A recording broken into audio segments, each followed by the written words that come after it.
하나님 말씀 보겠습니다. 말라기서 1장 3절에서 5절까지입니다. 구약성경 마지막 말라기서 1장 3절에서 5절까지입니다. 같이 한 목소리로 봉독하시겠습니다. 에서는 미워하였으며 그의 신을 황폐하게 하였고 그의 산업을 광야의 이리들에게 넘겼느니라. 에돔은 말하기를 우리가 무너뜨림을 당하였으나 황폐된 곳을 다시 쌓으리라 하거니와 나 만군의 여호와는 이르노라. 그들은 쌓을지라도 나는 헐리라. 사람들이 그들을 일컬어 악한 지역이라 할 것이요 여호와의 영원한 진노를 받은 백성이라 할 것이며 너희는 눈으로 보고 이르기를 여호와께서는 이스라엘 지역 밖에서도 크시다 하리라. 아멘. 한 달 만에 이제 여러분하고 다시 만나게 됐는데요. 한 달 전에 지난 10월 달에 말씀은 말라기서 1장 2절을 통해서 중심으로 내가 야곱을 사랑하였고라고 하는 그런 제목으로 말씀을 우리가 나누었습니다. 알다시피 여러분들 이제 이스라엘 백성들은 70년의 포로 생활을 끝내고 이제 고레스 왕의 칙령에 의해서 이제 고향 땅으로 돌아오게 됩니다. 그리고 돌아와서 이제 예루살렘 성전을 건축하죠. 고향에 돌아온다라고 하는 것, 그리고 포로 생활의 끝이 있다라고 하는 것, 그리고 그 모든 그런 과정들이 실제로 그 삶에 들어가 있었던 이스라엘 백성들에게는 하나님의 은혜가 아닐 수가 없었습니다. 우리가 잘 알고 있는 것처럼 에스라 1장에 보면 고레스 왕이 칙령을 내리면서 유다 백성들, 포로로 잡혀온 유다 백성들에게 돌아가서 하나님의 성전을 지으라고 하는 그런 명령을 내리게 됩니다. 그 중에 대표적인 말씀이 에스라 1장 3절 말씀인데요. 이렇게 기록이 되어 있죠. 이스라엘의 하나님은 참신이시라. 너희 중에 그의 백성된 자는 다 유다 예루살렘으로 올라가서 이스라엘의 하나님 여호와의 성전을 건축하라. 그는 예루살렘에 계신 하나님이시라. 말씀드린 것처럼 고레스 왕은 하나님과는 별 상관이 없는 이방의 왕입니다. 그런데 이 고레스 왕의 칙령을 보게 되면, 그 고레스 왕의 명령서를 보게 되면 하나님에 대해서 말을 하고 있습니다. 그 하나님은 참신이다라고 얘기를 하면서 유다 백성들에게 너희 중에 원하는 사람은 고향으로 돌아가서 너희 하나님의 성전을 건축하라라고 명령을 내립니다. 그래서 그 말씀에 순종하는, 그래서 고향으로 돌아가는 사람들이 이제 스룹바벨 총독을 비롯해서 약 5만 명 정도의 유다 백성들이 이제 고향으로 돌아가게 됩니다. 그리고 그들이 이제 그 자리에서, 그 땅에서 이제 무너진 성전의 기초를 다시 쌓게 되는 것을 성경 속에서 우리가 보게 되는데요. 그 기초를 쌓게 될 때 늙은 사람들, 그러니까는 그 나이가 많아서 예루살렘 성전의 처음 모습을 알고 있었던, 기억했던 사람들은 그 성전의 기초가 올라가면서 그것을 보며 통곡하며 감격했다라고 성경은 기록합니다. 그리고 그 일들을 몰랐던 사람들은 기쁨으로 환호를 했다라고 성경은 기록합니다. 그 내용이 에스라 3장 12절에 기록이 되어 있는데요. 우리 같이 한번 읽어보겠습니다. 제사장들과 레위 사람들과 나이 많은 족장들은 첫 성전을 보았으므로 이제 이 성전의 기초가 놓임을 보고 대성통곡하였으나 여러 사람은 기쁨으로 크게 함성을 지르니. 말씀드린 것처럼 하나님을 모르는 고레스 왕이 유다 백성들에게 하나님의 이름을 언급하면서 그 땅으로 돌아가서 성전을 지어라 라고 하는 것이 일단 유다 백성들에게는 하나님의 은혜의 시작입니다. 그리고 돌아옵니다. 그리고 나서 성전의 기초를 쌓습니다. 그러니까 이 유다 백성들의 입장에서는 하나님의 말씀대로 그들의 삶이 이루어져 가는 것을 경험하게 됩니다. 저와 여러분들도 인생을 살다 보면 마침 기도를 했는데 하나님께서 그 기도 응답대로 이렇게 이루어지는 것을 우리가 경험할 때가 있습니다. 그러면 우리의 생각들은 흔히 그냥 쉽게 야, 이것이 하나님의 뜻이구나. 그래, 앞으로 내 인생은 이렇게 하나님의 뜻처럼 하나님이 원하시는 대로 잘 될 것 같아 라고 하는 그런 생각들을 하게 됩니다. 유다 백성들도 역시 마찬가지였던 것 같습니다. 그래서 그들은 정말 부푼 꿈, 희망을 가지고 이제 성전의 기초를 쌓고 그리고 그 성전을 건축하게 됩니다. 그러한 우여곡절 끝에 그들이 성전을 건축하고 또 느헤미야를 통해서 성곽을 건축하는, 성곽을 짓는 그러한 내용들을 우리가 보게 되는데요. 그 일련의 과정 속에서 이들이 처음 예루살렘으로 돌아와서 하나님 앞에서 감사하며 그 하나님의 은혜를 생각했던 그러한 그들이 기대했던 어떤 그러한 삶과 실질적인 그들의 삶과는 거리가 있는 것으로 좀 우리가 볼 수가 있을 것 같습니다. 그냥 단도직입적으로 말씀을 드리면 그 사람들이 포로로 돌아왔던 그 5만 명 정도의 백성들이 기대했던 그 삶이 실상 유다 땅에서 이루어지지 않았다라고 하는 것이지요. 느헤미야라고 하는 사람은 우리가 읽은 말라기서에 있는 그 말라기 선지자와 동시대에 활동했던 인물로 학자들은 추정을 하고 있습니다. 그러면은 그때 당시에 이제 이 말라기 선지자가 활동했을 당시에 그럼 이 유대 땅은 과연 어떠한 분위기였는가? 그 분위기를 엿볼 수 있는 것이 느헤미야 1장 3절입니다.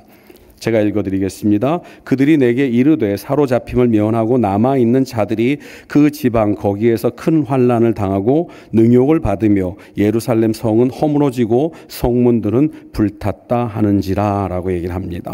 그들이라고 하는 사람은 느헤미야의 형제였던, 그래서 동생이라고 추정을 하는데요, 하난이라고 하는 사람과 그리고 그와 함께 예루살렘에 거주했던 몇 사람을 말합니다. 그런데 그 사람들이 느헤미야에게 찾아와서 하는 얘기는 무엇인가? 거기에서 우리 백성들이 지금 많은 환난을 당하고 있습니다라는 그 얘기를 들려주고 있는 것입니다. 그러니까 고레스 왕의 칙령을 받아서 이 땅에 돌아온 백성들이 정말 하나님께서 이제 이 땅을 회복시키는구나, 이 땅에서 예루살렘 성전을 건축하고 이 땅에서 우리가 하나님의 나라를 이루어가게 하시는구나 라고 하는 그런 정말 큰 기대를 품고 돌아왔는데 그들의 삶이 실상은 그렇지 않았다라고 하는 것이지요. 그래서 그 어려운 삶이 하루 이틀 계속되면서 그리고 예루살렘 성전을 건축했던 그 백성들, 스룹바벨 성전을 건축하고 정말 이제 이 땅에 하나님의 나라가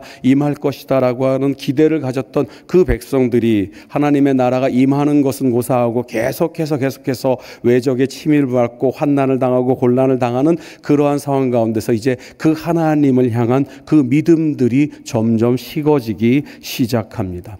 그래서 결국 이 백성들은 어떻게 되느냐? 하나님을 향한 사랑을 의심하게 되었죠. 그래서 우리가 지난 시간에 살펴봤던 것처럼 하나님께서 이스라엘 백성들을 사랑하신다라고 하는 것을 우리가 야곱을 사랑했다라고 하는 그 말로 우리가 살펴보았습니다. 그리고 그런 이스라엘 백성들을 향해서 점점 하나님의 사랑을 의심하는 이스라엘 백성들을 향해서 하나님은 계속해서 변함없는 사랑을 말씀하고 계신다라고 하는 것입니다.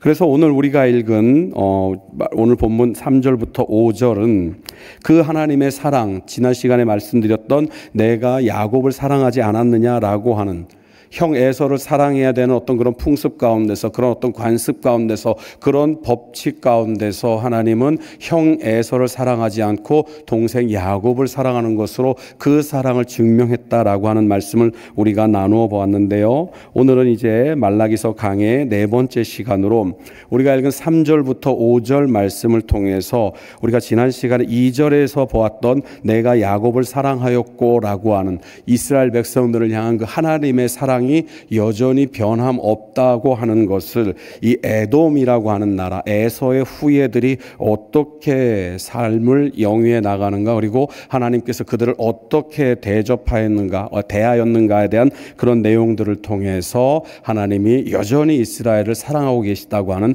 그 말씀에 대해서 생각해 보도록 하겠습니다. 사실 오늘 말씀은 제가 이렇게 말씀을 드렸지만 뭐라 할까 조금은 좀 이해하기가 좀 어려우실 수도 있습니다. 그리고 사실은 제가 지난 주간에 제 설교가 너무 어렵다고 하는 그런 말을 들었기 때문에 제가 굉장히 고민을 좀 많이 했는데요. 아무튼 여러분 더 이제 잘 준비해서 저 쉽게 이렇게 말씀을 좀 전하도록 그렇게 노력을 하겠습니다. 근데 오늘 본문은 아무튼 제가 최대한 쉽게 한다고 했는데도 이렇게밖에 안 돼서 여러분 정말 죄송합니다. 오늘 이제 그들은 싸울지라도 나는 헐리라라고 하는 제목으로 말라기서 강해를 해보겠는데요.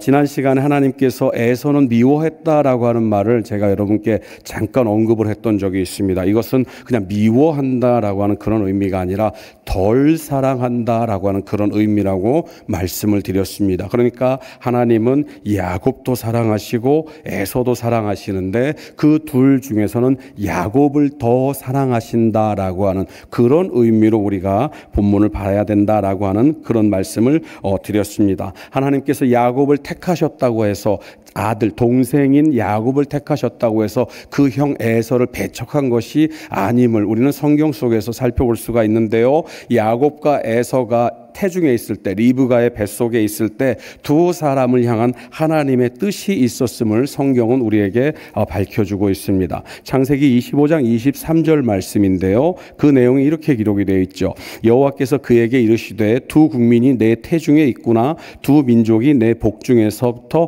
나누이리라. 이 족속이 저 족속보다 강하겠고 큰 자가 어린 자를 섬기리라 하셨더라 라고 얘기를 합니다. 그러니까 두 민족이 그 태중에 있는데 여러분이 알고 계시는 것처럼 야곱은 이스라엘 민족을 이루고 에서는 에돔 민족을 이루게 됩니다. 그런데 그 두 민족이 어느 한 민족으로 말미암아서 한 민족이 사라지거나 아니면은 야곱을 택했기 때문에 에돔은 그냥 멸망시킨다거나 그런 내용은 기록되어 있지 않습니다. 말씀드린 것처럼 하나님은 야곱을 사랑하는 것보다는 에서를 좀 덜 사랑했지만 야곱 못지않게 에서 역시도 사랑했기 때문에 그 둘로 하여금 두 민족을 이루게 하셨다라고 하는 것을 우리가 성경을 통해서 볼 수가 있습니다. 그러면 이 에서 하나님의 사랑을 덜 받은 야곱보다는 좀 덜 받은 이 에서는 어떤 민족을 이루게 됐을까? 창세기 36장 1절은 이렇게 시작을 합니다. 에서 곧 에돔의 족보는 이러하니라. 창세기 36장은 모두 43절에 걸쳐서 하나님의 말씀을 기록하고 있습니다. 그러면서 에돔의 족장들, 그러니까 에서의 후예들을 쭉 기록을 하고 있는데요. 그 마지막 43절은 뭐라고 기록됐느냐? 에돔 족속의 조상은 에서더라라고 하는 말로 끝을 맺고 있습니다. 그래서 이 에서를 통해서 하나님의 사랑을 좀 덜 받은 에서를 통해서도 에돔이라고 하는 족속을 이루게 됐는데 그럼 이 에돔은 어떤 나라인가라고 얘기를 할 때 이 에돔 족속은 세일산이라고 하는 그런 산을 중심으로 해서 강력한 부족 국가를 형성했다라고 얘기를 합니다. 그리고 놀랍게도 이 에돔은 이스라엘이 왕정을 시작하기 전부터 이미 왕을 통해서 통치를 하는 그러한 나라로 세워졌던 나라입니다. 세일산이라고 하는 산은 해발 1800m 이상, 최고로 낮은 산이 1500m 정도라고 되어 있습니다. 그러니까는 평균적으로 1800m의 그런 높은 산에 위치를 하고 있는데요. 1800m면 여러분 우리가 잘 알고 있는 한라산이 이제 그 정도 높이입니다. 그러니까 굉장히 높은 지역에 이제 국가가 형성이 되어 있는데요. 그래서 외적들의 침입이 굉장히 어려운 그러한 나라입니다. 그러니까 웬만해서는 외적들이 침입을 할 수도 없고요. 뒤에 가서 말씀을 드리겠습니다만 그 에돔이 머물고 있던 그 땅이 그 길이 어떤 길이냐? 왕의 대로라고 하는 그런 길입니다. 그래서 요단강, 그러니까 여러분이 잘 알고 계시는 대로 이스라엘을 세로로 가로지르는 그 요단강의 동편에 그 길이 있는데 그 길이 쉽게 얘기를 하면 남과 북을 이어주는 가장 빠른 길이고 가장 평탄한 길입니다. 그런데 에돔이 그 지역을 차지하고 있습니다. 그러니까 그 지역을 지나가기 위해서는 그러니까 북쪽에 있는 아수르를 비롯한 그런 근동의 나라들과 남쪽에 있는 애국과의 그런 어떤 교통의 통로가 에돔이었기 때문에 에돔은 그 지역에서 막대한 경제적 유익을 얻었던 이제 그러한 나라였습니다. 그래서 이스라엘 백성들이 왕이 세워지기 전, 더 정확하게 얘기를 하면은 이스라엘 백성들은 출애굽을 해서 광야에서 부족 국가로 헤매고 다니는 그때에 이미 에돔은 왕을 통해서 강력한 왕국을 이루었던 이제 그러한 나라였습니다. 그래서 그 내용을 한마디로 요약을 하면 창세기 36장 31절을 볼 수가 있는데요. 이스라엘을 자손을 다스리는 왕이 있기 전에 에돔 땅을 다스리던 왕들은 이러하니라. 이스라엘에는 왕이 세워지기 이전에 이미 에돔에는 왕이 세워졌고 그 왕들이 에돔을 다스렸다라고 하는 그 말씀입니다. 그러면은 이 에돔과 이 이스라엘의 관계는 어떨까? 오늘 우리가 살펴볼 주제가 그것입니다. 그래서 결론을 미리 말씀을 드리면은요, 하나님께서 이 에돔, 에서의 후손을 덜 사랑하셨지만 이 에돔으로 하여금 하나님의 나라 내지는 어떤 하나님의 뜻을 이루어가는 그런 명령을 내리십니다. 그것은 무엇인가? 바로 동생이 형의 섬김을 받겠다. 다시 말하면은 이 에돔은 이스라엘을 섬기는 그러한 자리에 있어야 한다라는 것입니다. 그런데 에돔은 철저하게 하나님의 뜻을 거역했습니다. 그래서 계속해서 이스라엘을 괴롭히는 그런 자리에 가게 되고, 그래서 역사 속에서 하나님이 이 야곱을, 너희들을 사랑한 것을 이 역사를 통해서 보지 않느냐? 봐라, 이 에돔, 이 강력한 나라가 너희들을 세우는 이 하나님의 뜻으로 말미암아서 내가 이 나라를 무너뜨린 것을 보지 않았느냐라고 하는, 그것이 바로 에돔을 하나님께서 야곱을 사랑하신다라고 하는, 그리고 이스라엘 백성들이 하나님은 우리를 사랑하십니까? 라고 물어보는 그들을 향해서 역사를 통해서 하나님이 아직도 그리고 여전히 너희를 사랑하고 있는 이 역사를 보아라 라고 하는 것입니다. 그래서 오늘 이제 여러분께 드리고 싶은 말씀은 이 에돔이 어떻게 하나님 앞에서 진노를 받고 패망하게 되는가라고 하는 것을 여러분과 말씀을 좀 나눠보고 싶습니다. 오늘 본문 3절을 한번 보시기 바랍니다. 우리 같이 한번 읽어볼까요? 함께 읽습니다. 에서는 미워하였으며 그의 산들을 황폐하게 하였고 그의 산업을 광야의 이리들에게 넘겼느니라. 3절은 하나님께서 야곱을 사랑하시는, 하나님께서 그 야곱을 세우시는, 이스라엘을 여전히 사랑하신다고 하는 그 말에 대한 어떤 결론을 우리에게 들려주고 있습니다. 무엇입니까? 에서는 미워하였다라고 하는 것입니다. 그리고 그 에서의 모든 것들이 황폐하게 되고 무너지게 되고 멸망된다라고 하는 것을 단도직입적으로 설명하고 있습니다. 학자들은 오늘 본문 3절을 주석을 하면서요, 이것은 역사적인 사건을 의미하는 것이다 라고 하는 그런 주석보다는 하나님의 심판이 분명히 이루어질 것이다 라고 하는 그런 어떤 예언으로 보고 있습니다. 그래서 실질적으로 이 말라기 시대뿐만 아니라 그 이후에 예수님 당시에도 이 에돔의 세력은 여전히 건재하다라고 보는 학자들도 있습니다. 왜냐하면 예수님이 태어날 당시에 그 당시에 나라를 다스렸던 헤롯 왕이 바로 에돔 족속이었습니다. 에돔의 후손이었습니다. 그래서 여전히 그 에돔이 건재하다라고 보는 학자들도 있지만 오늘 본문 3절의 주석, 대략 그러니까는 그 많은 지지를 받고 있는 주석은 하나님의 심판, 그러니까는 이스라엘을 사랑하시는 그 하나님의 뜻이 반드시 이루어진다라고 하는 것을 예언적으로 말씀하고 있는 구절이다, 이렇게 이제 얘기를 하게 됩니다. 그런데 왜 그러면은 하나님의 심판이 에돔 족속에게 임하게 될까?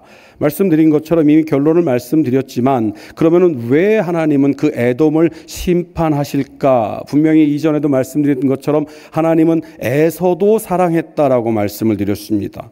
그래서 에서에게도 한 민족을 이루도록 하셨는데 왜 하나님은 그 에서를 결국은 멸망시키셨을까라고 하는 것을 우리가 찾아볼 필요가 있는데요. 그 이유를 창세기에서 찾아볼 수가 있습니다. 말씀드린 것처럼 것처럼 이 에돔은 에서를 통해서 이루어진 그러한 나라입니다. 그리고 이 에돔은 이스라엘 백성들이 400년 동안 광야에서 그러니까 애굽에서 종살이를 하고 출애굽을 해서 광야에서 40년을 헤맬 때 이미 큰 튼튼한 왕국을 이루었던 그런 나라였습니다. 그런데 창세기 27장을 보게 되면 40절에 이 에돔을 향해서 이삭이 그 아버지 이삭이 한 예언을 우리에게 들려주고 있습니다. 너는 칼을 믿고 생활하겠고 내 아우를 섬길 것이며, 다시 말하면 이삭을 통해서 이 에돔에게 에서에게 내려진 하나님의 뜻은 너는 너의 아우를 섬겨야 된다라고 하는 것입니다. 분명한 사실은 역사를 통해서 보았을 때 이 에돔이 그러니까는 그 역사적으로 에돔은 다윗 왕정 시대 때부터 이스라엘의 통치를 받게 되는데요. 사실은 그 이전부터 계속해서 이스라엘과 적대적인 관계가 있었고, 그리고 솔로몬 시대 때는요 반역을 통해서 다윗 때는 이 에돔이 다윗의 복속에 들어왔지만 그 이후에 솔로몬 시대 때는 반역을 일으켜서 계속해서 이스라엘과 적대적인 관계를 맺게 됩니다. 하나님께서 에돔에게 내리신 뜻은, 하나님께서 내리신 명령은 딱 하나입니다. 너는 그 아우 야곱을 섬겨야 한다라고 하는 것입니다. 그런데 이 에돔은 어떻게 했는가? 그 아우를 섬기는 하나님의 뜻을 거역했던 것을 우리가 성경 속에서 보게 됩니다. 섬김을 받아야 할 형의 입장에서, 섬김을 받아야 하는 에서의 입장에서 섬기라는 하나님의 뜻으로 말미암아서, 그래서 야곱과 에서는, 이스라엘과 에돔은 계속해서 역사 속에서 충돌을 하게 되는 것이죠.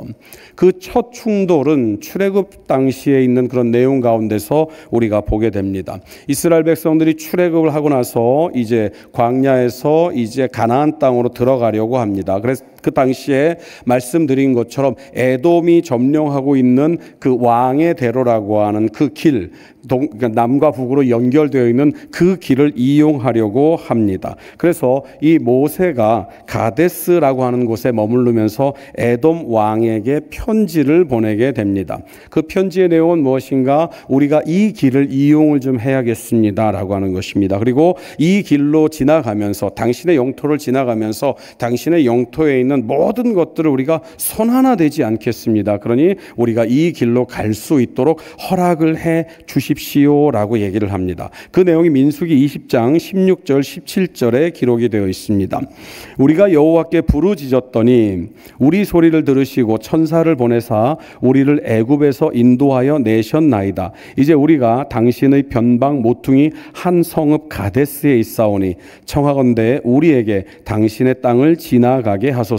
우리가 밭으로나 포도원으로나 지나가지 아니하고 우물물도 마시지 아니하고 왕의 큰 길로만 지나가고 당신의 지경에서 나가기까지 왼쪽으로나 오른쪽으로나 치우치지 아니하리이다 한다고 하라 하였더니, 요약하면은 앞서 말씀드린 것처럼 모세가 이제 이 에돔의 왕에게 편지를 보냅니다. 그래서 우리가 이 길로만 그냥 지나만 가겠습니다. 절대로 당신에게 손해를 끼치는 일은 하지 않도록 하겠습니다라고 얘기를 합니다. 그런데 모세가 이런 요청을 하는 그 앞에 그러니까는 민수기 20장 14절인데요. 그 앞에는 어떤 내용을 기록하고 있냐면요. 당신과 우리는 형제입니다라고 하는 말을 먼저 보냅니다.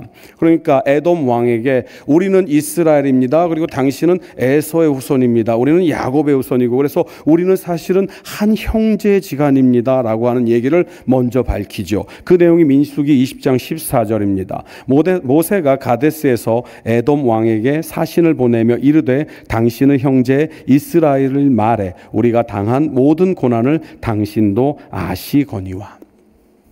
우리는 형제입니다. 그러니 우리가 이 길을 이용할 수 있도록 한번 이 길을 사용할 수 있도록 허락해 주십시오. 그런데 에돔 왕은 어떻게 합니까? 단호하게 그것을 거절합니다. 민수기 20장 20절 말씀입니다.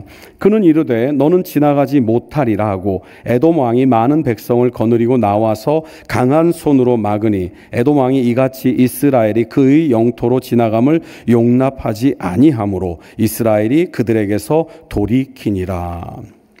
앞서 말씀드린 것처럼 하나님께서 에돔에게 명령하신 것은 무엇입니까? 너는 그 동생 야곱을 섬겨야 한다라고 하는 것입니다. 하나님의 뜻이 그것입니다. 비록 덜 사랑을 받았지만 그럼에도 불구하고 하나님의 사랑을 받은 에돔에게 하나님께서 주신 명령은, 하나님께서 주신 뜻은, 하나님께서 계획하신 섭리는 너는 동생을 섬겨야 된다, 동생의 민족을 섬겨야 된다라고 하는 그것이었습니다. 그런데 에돔 왕의 태도는 어떻습니까? 하나님께서 그들에게 주신 하나님의 뜻을 정확하게 거역하는 그러한 모습을 보이게 되는 것입니다. 하나님은 하나님의 말씀대로, 하나님의 뜻대로, 하나님의 계획대로, 하나님의 섭리대로 역사를 이끌어 가십니다. 그래서 하나님께서 그 역사를 통해서 어떤 결과를 일으키게 되느냐? 사무엘상 14장 47절은 이런 말씀이 기록되어 있습니다. 사울이 이스라엘 왕 위에 오른 후에 사방에 있는 모든 대적 곧 모압과 암몬 자손과 에돔과 소바의 왕들과 블레셋 사람들을 쳤는데 향하는 곳마다 이겼고, 하나님의 뜻이 이루어집니다. 하나님께서 원하시는 뜻을 하나님께서는 이루어 가십니다. 그런데 에돔은 어떻게 했습니까? 그 뜻이 결국은 하나님의 뜻이 이루어지는 그런 상황임에도 불구하고, 그 역사가 그렇게 연결됨에도 불구하고 에돔은 철저하게 하나님의 뜻을 거역했던 것을 우리가 보게 됩니다. 말씀드린 것처럼 에돔은 후에 다윗 왕에 의해서 복속이 됩니다. 그래서 철저하게 이스라엘에 복속된 그런 부속 국가로서 그러니까 이스라엘에게 조공을 바치는 그런 나라가 됩니다. 그런데 솔로몬이 치세하는 그 때가 되었을 때 이 에돔이 반란을 일으키게 되죠. 그래서 여호사밧 요람 왕의 시대를 거치면서 적대적인 그런 관계로 완벽하게 돌변을 하게 됩니다.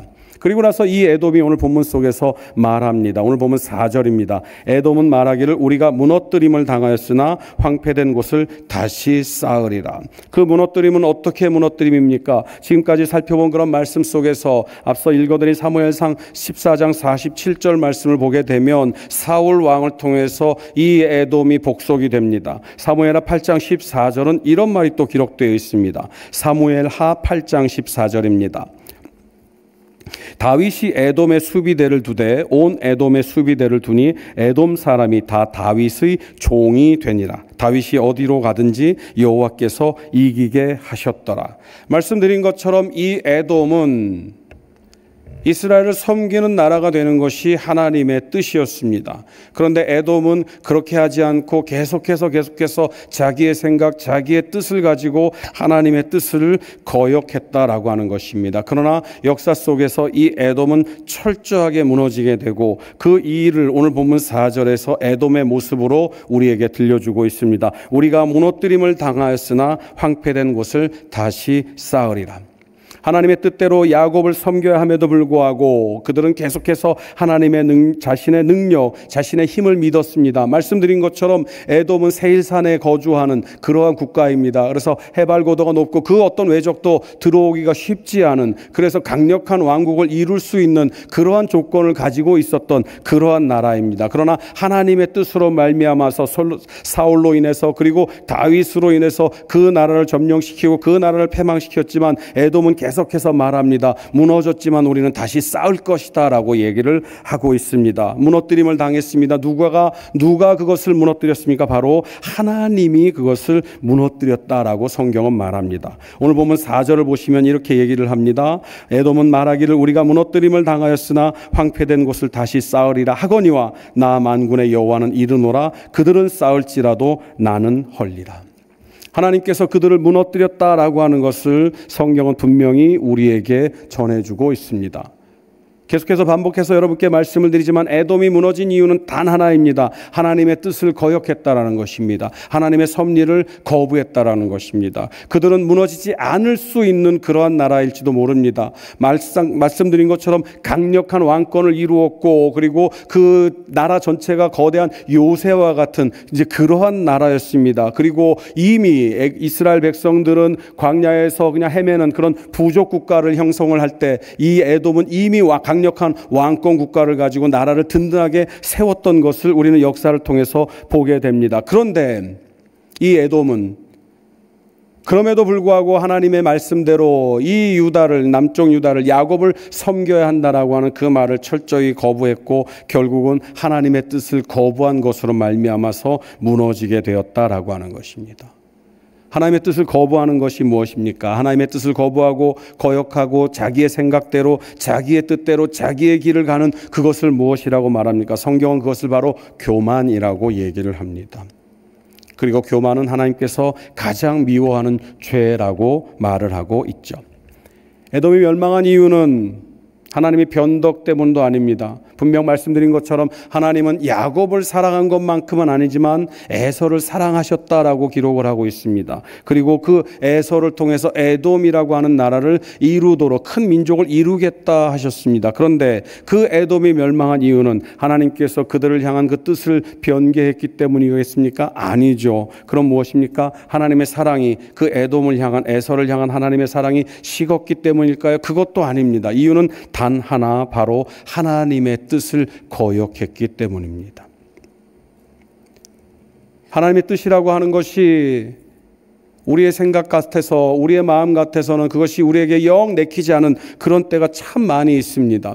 그 대표적인 것이 모세가 아닌가 생각을 해보게 됩니다. 우리가 잘 알고 있는 것처럼 모세는 온 지면에서 온유함이, 모세만큼 그렇게 온유한 사람이 없었다라고 성경은 기록을 하고 있습니다. 그런데 이 모세가 딱 한 번 하나님 앞에서 실수를 했던 적이 있죠. 물을 달라고 이스라엘 백성들이, 그 백성들이 그 하나님 앞에서 그 거역하는 패역한 모습을 볼 때 모세가 그 앞에서 노를 바라면서 내가 너희들에게 물을 내랴라고 하는 단 한 번의 실수를 저질렀던 것을 우리가 보게 됩니다. 그런데 하나님은 그 모세를 향해서 무엇이라고 말씀하십니까? 너는 내가 허락한 그 땅에 들어갈 수 없다라고 말씀하십니다. 여러분 생각해 보십시오. 40년 동안 이스라엘 백성들을 이끌었던 사람입니다. 그리고 정말 온유한 사람이에요. 단 한 번의 실수로 하나님께서 그에게 정말 청천벽력 같은 그러한 벌을 내리십니다. 참 하나님이 너무하시다라고 생각을 할 수밖에 없죠. 그런데 이 말씀을 비롯해서 로마서 9장 14절에서 이 얘기를 뭐라고 사도 바울은 얘기를 하느냐? 하나님께 불의가 있느냐? 그럴 수 없느니라 라고 말합니다. 저와 여러분들의 생각으로는, 저와 여러분들이 이해하는 것으로는 하나님의 생각이 도저히 이해되지도 않고 하나님께서 처하시는, 하나님께서 행하시는 그 모습들이 도저히 용납이 되지 않습니다. 하나님 도대체 왜 이렇게 하십니까? 저와 여러분 주변에도 그런 분들이 참 많이 계시죠. 정말 신실하고 정말 하나님 앞에서 온전히 살기를 원하고 정말 하나님의 뜻 가운데 살려고 하는 그런 분들이 계십니다. 그런데 어느 날 갑자기 소식이 들려옵니다. 아무아목의 권사님이 아프대. 아무아목의 집사님이 아프대. 누구 있잖아. 요즘 왜 안 보여? 아파. 여러분, 그분들이 무슨 죄를 지었기 때문에 하나님 앞에서 그런 병을, 그런 진노를 받아야 하는 어떤 그러한 뜻 때문에 그들이 그렇게 아픈 것입니까? 우리는 그 이유를 알 수가 없어요. 하나님께서 왜 그렇게 착하고 그렇게 아름답고 그렇게 사랑스럽고 그렇게 신실한 분을 그런 자리에 있게 하는지 우리는 알 수가 없습니다. 그러나 사도 바울은 말합니다. 하나님께 불의가 있을 수 있겠느냐? 하나님은 그럴 수 없다라고 얘기를 하십니다. 하나님께서 어떤 것을 선택하시느냐, 하나님께서 어떤 길로 인도하시느냐, 하나님께서 왜 그렇게 하시느냐, 그것은 우리의 영역이 아닙니다.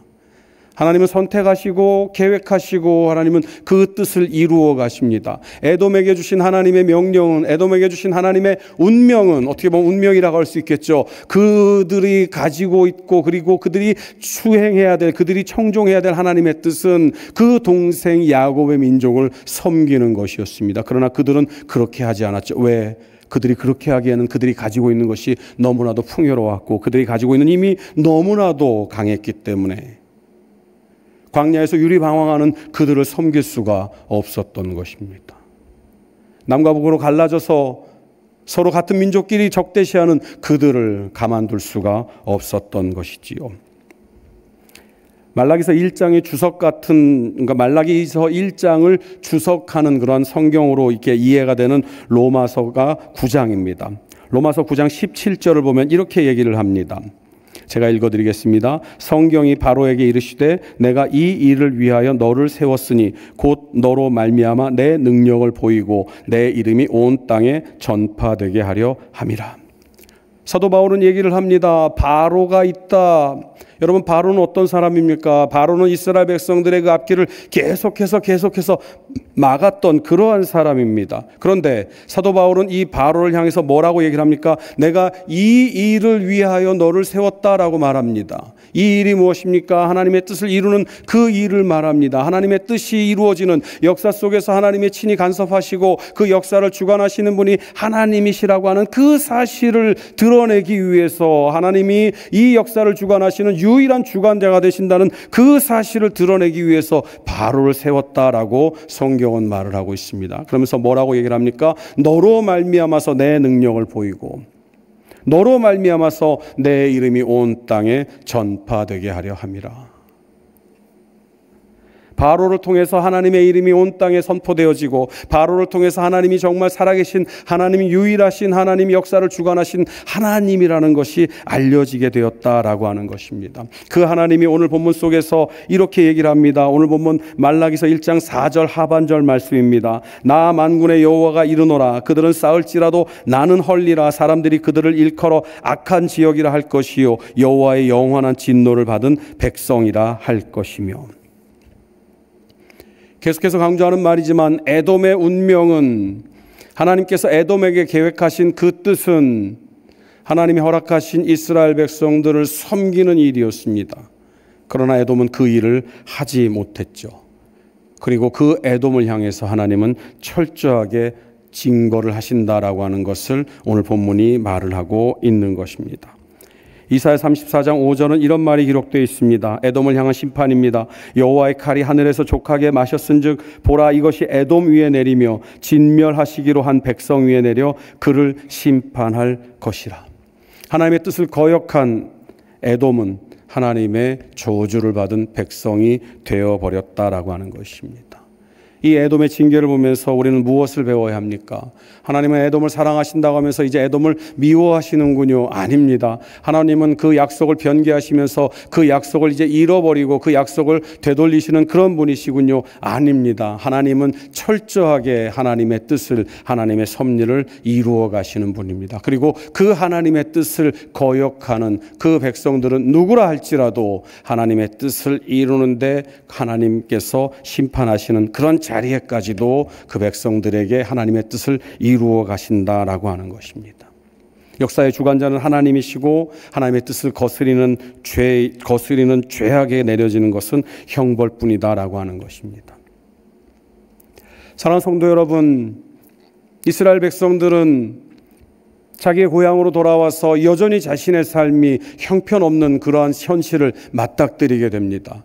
그들이 처음에 가지고 있었던 그 부풀었던 꿈들, 하나님께서 우리를 지금 이 자리에 보내셨고 이제 이 성전을 건축하게 하셨으니 하나님께서 약속하신 그 은혜를 우리에게 내려주실 거야. 그런데 그 시간들이 하루 이틀이 지나가면서 그 시간들은 아직까지 오지 않습니다. 그리고 그냥 그렇게만 지나면 그래도 다행일 것 같은데 그들의 삶이 계속해서 힘들어집니다. 외적들이 쳐들어오죠. 그 땅에 거하고 있던 사마리아인들이 그들을 대적하기 시작합니다. 그런 일들이 계속해서 반복되니까 말씀드린 것처럼 하나님을 향한 의심의 마음들이 싹트기 시작합니다. 그런 이스라엘 백성들을 향해서 하나님께서는 말씀하십니다. 내가 야곱을 사랑하지 않느냐. 그리고 그 야곱을 사랑한 것처럼 이 에서를 미워하는, 그리고 이 에서가 너희들을 섬기려고 했는데 섬기지 않는 그 모습을 보였기 때문에 내가 결국은 이 에서를 철저하게 무너뜨리지 않았느냐. 이 역사 속에서 이 에서를 보아라. 이 에서가 가지고 있던, 이 에서가 머물고 있던 그 땅을 한번 생각해 보아라. 그 땅은 절대로 난공불락의 요새로서 누군가 무너뜨릴 수도 없는, 그리고 정말로 천혜의 요새 가운데서 그들은 오랜 시간 왕권을 유지했던 그러한 강력한 나라임에도 불구하고 하나님께서 철저히 무너뜨리지 않았느냐. 그래서 말라기 선지자는 오늘 보면 5절에서 이렇게 우리에게 들려주고 있습니다. 너희는 눈으로 보고 이르기를 여호와께서는 이스라엘 지역 밖에서도 크시다 하리라. 오늘 보면 5절의 마지막에는요, 정확한 이 5절의 의미를 알기 위해서는 마지막에 하리라라고 하는 이 말을 히브리어 원어의 어떤 의미로서 할 것이다로 바꾸면 좀 더 정확한 의미가 됩니다. 그렇게 해서 제가 읽어드릴게요. 너희는 눈으로 보고 이르기를 여호와께서는 이스라엘 지역 밖에서도 크시다 할 것이다. 너희들이 경험을 할 것이다. 무엇을 경험하느냐? 내가 너희를 통해서 하나님의 뜻을 이루어가는 것을, 내가 여전히 너희들의 하나님이며 너희들을 지키고 보호하는 하나님이며 말씀 속에서, 역사 속에서, 섭리 가운데서 너희와 함께 하시는 하나님임을 이 땅이 아닌 곳에서도 너희들은 발견하게 될 것이다. 무슨 의미겠습니까? 하나님께서 에돔을 철저하게 무너뜨렸던 것처럼 그 이스라엘의 역사를 회복하기 위해서 하나님께서 그 인근 방방곡곡에 있는 다른 모든 지역에 있는 나라들조차도 하나님께서 하나님의 섭리 가운데서 운행하시는 것을 보게 될 것이다 라고 말을 하고 있는 것입니다. 하나님은 하나님의 사랑을 의심하는 이스라엘 백성들을 향해서 에돔을 보여주고 계십니다. 이 에돔을 보지 않느냐? 이 에돔을 철저하게 무너뜨린 나를 보지 않느냐? 사랑하는 성도 여러분, 역사를 주관하시는 하나님을, 역사를 인도하시는 그 하나님을 우리는 때로 의심할 때가 있습니다. 그리고 때로는 그 하나님에 대해서 의문을 가질 때가 있습니다. 그리고 다른 이들과 우리의 삶을 비교하면서 저들에게는 하나님의 은혜의 하나님인데 왜 나에게는 이렇게 하나님은 그렇게 고난의 하나님으로서 나를 이렇게 힘겹게 하십니까? 라고 물어볼 때가 있을 것입니다. 그러나 하나님은 오늘 말씀을 통해서 에돔을 철저하게 무너뜨림으로 이스라엘을 향한 하나님의 뜻을 보여주었던 것처럼 역사를 주관하시는 그 하나님의 뜻을 통해서 저와 여러분들에게 우리의 삶을 이끌어 가시는 분은 하나님 한 분밖에 없음을 보게 하십니다. 사랑하는 성도 여러분, 저와 여러분들이 믿고 의지할 분은 하나님 한 분밖에 없습니다. 이스라엘 백성들은 의심합니다. 그리고 저와 여러분들도 의심을 합니다. 하나님은 도대체 나를 사랑하시기나 하시는 겁니까? 그러나 하나님은 말씀하십니다. 내가 야곱을 사랑한 것이 아니냐? 에서를 사랑해야 되지만 나는 야곱을 사랑했다. 그리고 그 말씀은 오늘 살고 있는 저와 여러분들에게도 그대로 해당됩니다. 내가 너를 사랑한다. 아무것도 없는, 별 볼 일 없는, 정말 보잘것없는, 어디 내세울 것 하나도 없는 너를 사랑한다. 사랑하는 성도 여러분, 하나님의 뜻을 거스른 에돔을 철저하게 물리치심으로, 무너뜨리게 하심으로 이스라엘을 사랑하신 그 하나님의 사랑을 우리가 발견하게 됩니다. 사랑하는 성도 여러분, 그 하나님은 지금도 살아계셔서 저와 여러분들에게 말씀하고 계십니다. 내가 야곱을 사랑한 것처럼 너를 사랑하고 있다. 너로 인해서 에돔을 무너뜨린 것을 보지 않느냐? 저와 여러분들로 인해서 하나님은 악한 것들을, 하나님의 뜻을 거역하는 것들을 다 무너뜨리게 됨을 믿으시기 바랍니다. 당장에 우리 눈에는 그것이 보이지 않을 수도 있습니다. 그러나 하나님께서 저와 여러분들에게 요구하시는 믿음은 우리 눈에 보이지 않는다 할지라도 그 하나님의 섭리를 믿으라라고 하는 것입니다.